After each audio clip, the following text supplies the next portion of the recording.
Bakit malaki na ba ako ngayon? Lumaki ka na konti. Oh, bakit? Gaganyan-ganyan pa yung mukha mo Tagalog ko? Hindi, Bisaya. Ang galing mong magbinta. Kaso kinukurap. Sabi ko, buhusan mo ng tubig. Binuhusan mo din.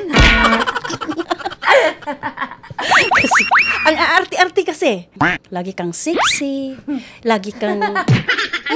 Nako'y crush ato ma. Sasalingan natin din ako magsaba. Hanggang ngayon, nagtitinda ka pa rin. Kasi ang daming benta. Ang dami kong kupit. Yan ang ginawa mong ilong. Crush ko din yun. Oo. Bastos ka. Gikan sa basahon ni Propeta Isaías. Oo.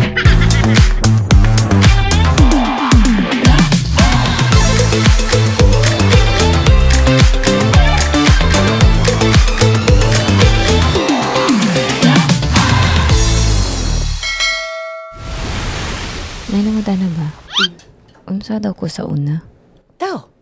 Lai, sige, iro ka. Yun na nga yung sagot ko, tao.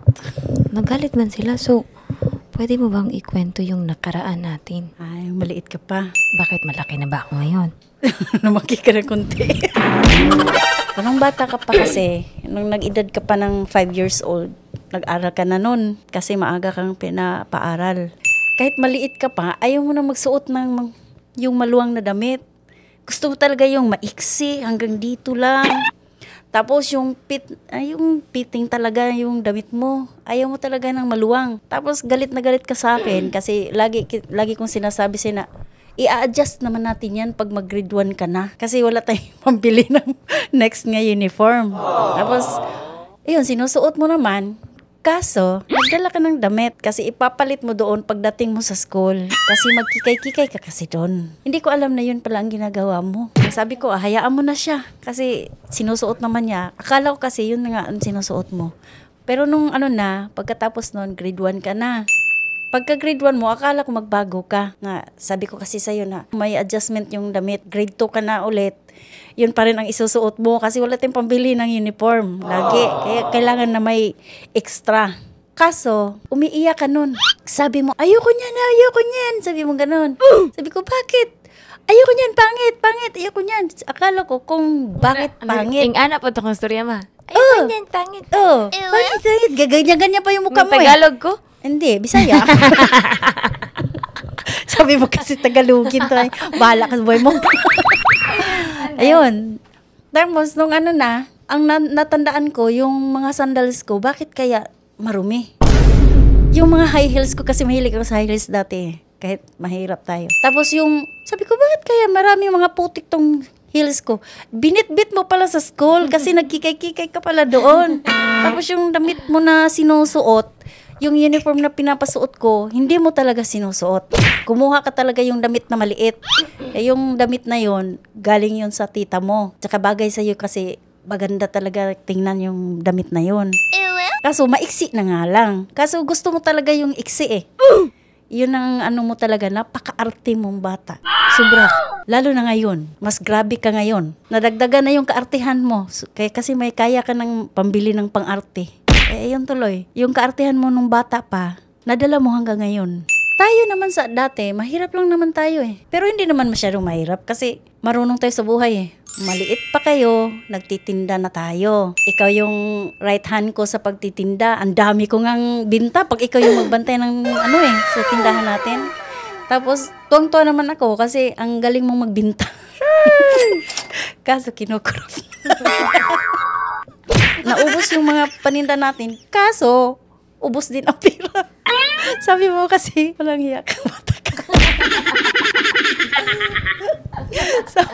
Sabi mo kasi yung iba, sinasahuran ko, pero ikaw, hindi. Siyempre, anak eh.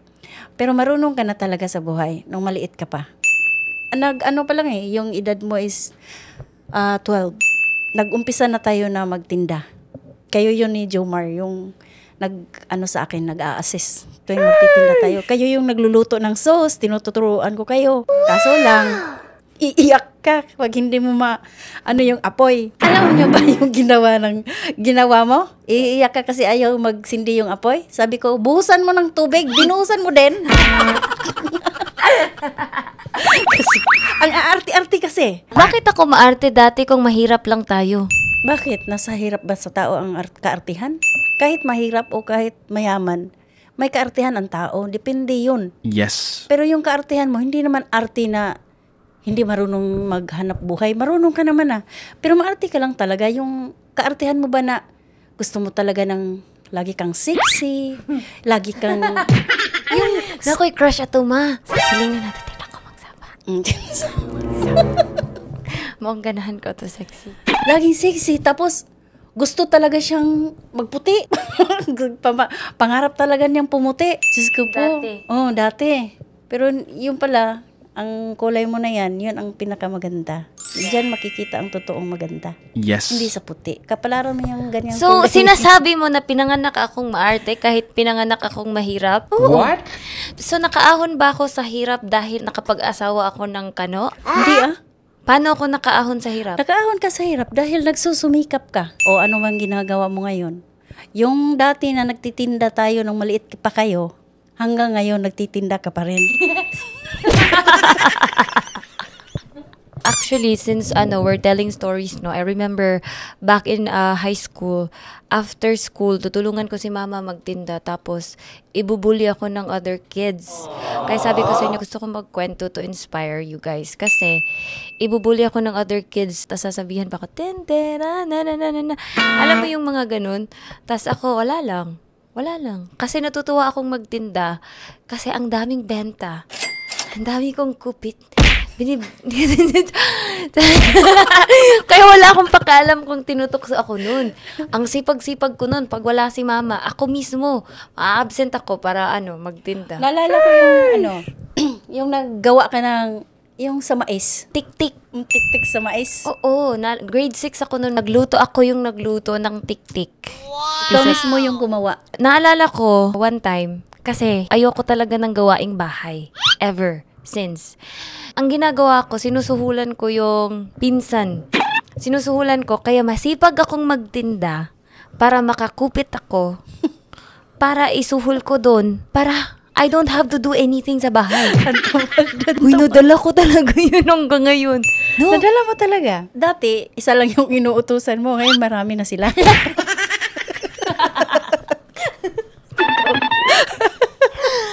Pero at least, masipag ako sa other things. Masipag lang akong kumita. Masipag ka naman sa lahat, pero maarte ka nga lang. Yung kaartihan mo ba, pero ginawa mo naman ng process na maganda. Kasi nagsusumikap ka na magkapera para mayroon kang isupport sa kaartihan mo. Yes. Pero naman yun Hindi naman yun nag-iinarte ka tapos umaasa ka sa ibang tao na hihingi ka ng mga kung ano-ano para lang sa kaartihan mo. Kung hindi ako nakapagpangasawa ng kano, sa tingin mo ba, I will be the same right now? Bakit? Yan ba ang dahilan nga na umasinso ka? Nakaupo ka lang ba? Naghihintay ka lang ba sa bigay niya?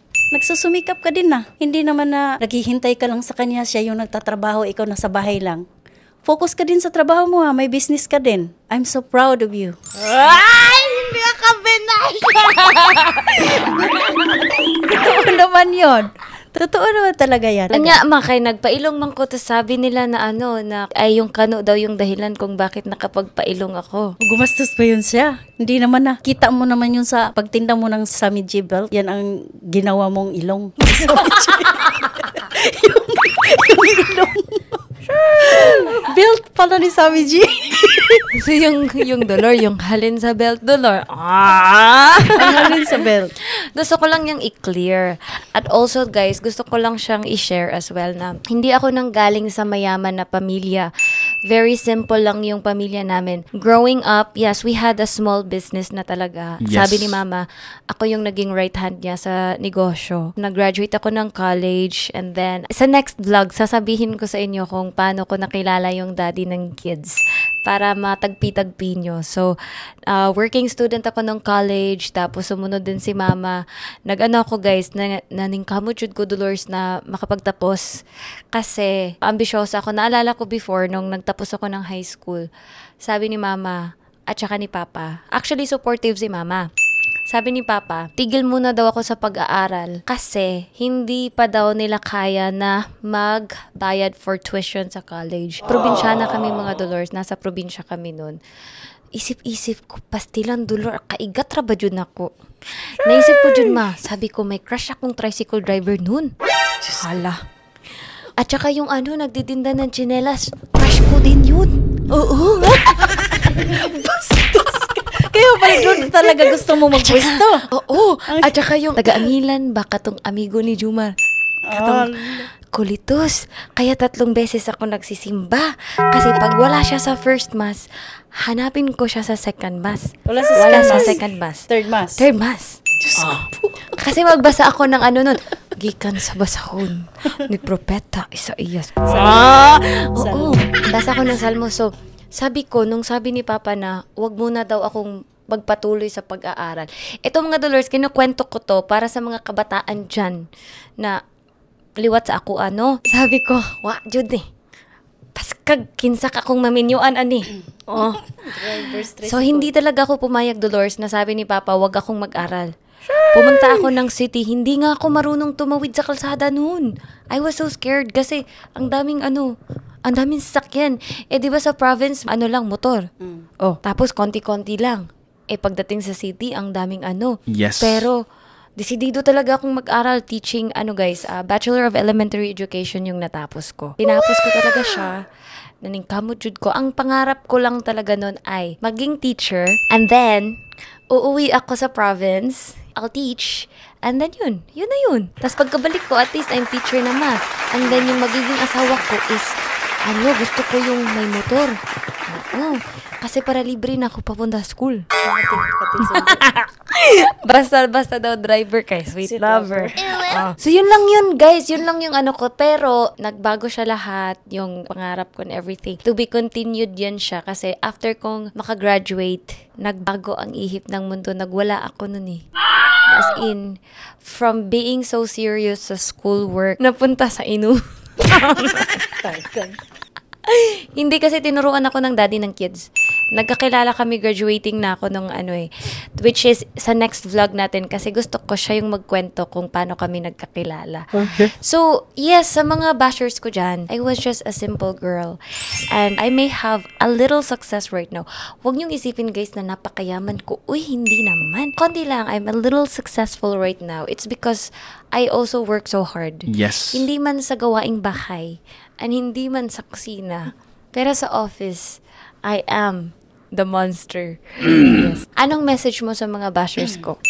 Ang message ko sa lahat ng mga bashers dyan, huwag na kayong maano kay Sammy J. Kasi ako nga, nanay, hindi ko nga inaano yan mula pa nung pagkabata. Maarte na kasi yan Kaya yan na. Nako, mag-ugtos mo ang tamas kinhawa na kaigat din na siya.